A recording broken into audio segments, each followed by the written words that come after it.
चलो बच्चों, let's read the question. The question says, read the extracts given below and answer the questions that follow each. Let's read the extract now.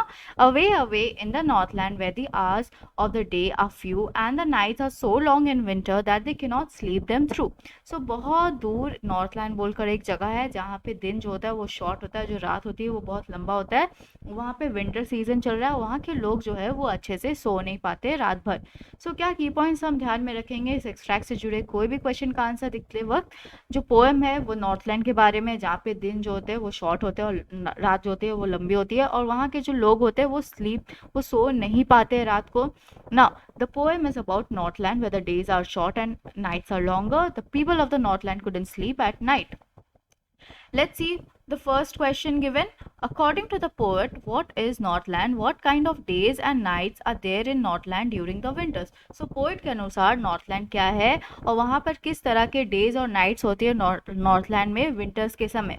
So poet के अनुसार हम लोग ये answer लिख सकते हैं. poet के अनुसार Northland जो है वो एक Northland country है जो कि located है North Pole region के तरफ, और यहाँ Northland में जो दिन होता है वो बहुत short होता है, जो रात होता है वो लंबा होता है, और यहाँ पे इतना ज़्यादा ठंड होता है कि लोग जो है वो अच्छे से कंफर्टेबली सो नहीं पाते हैं रात को. Let's frame the answer now. According to the poet, Northland refers to the Northland country which is situated in the North Pole region. There in Northland, the days are short and the nights are longer. It is so cold that the people cannot comfortably sleep at night. Now, let's see the next question.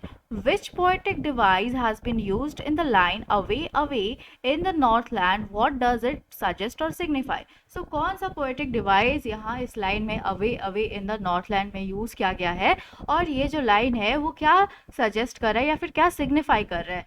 तो इसका answer हम लोग क्या लिख सकते हैं? तो हम लोग ये लिख सकते हैं जो पोएटिक डिवाइस यहाँ पे यूज़ किया गया है वो है रेपिटेशन ऑफ वर्ड्स और phrases.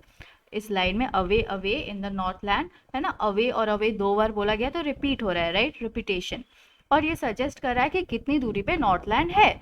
Let's frame the answer now. The poetic device of repetition of words or phrases has been used in the line away in the Northland. It suggests how distant Northland is. I hope you understood it well. Thank you. Best of luck.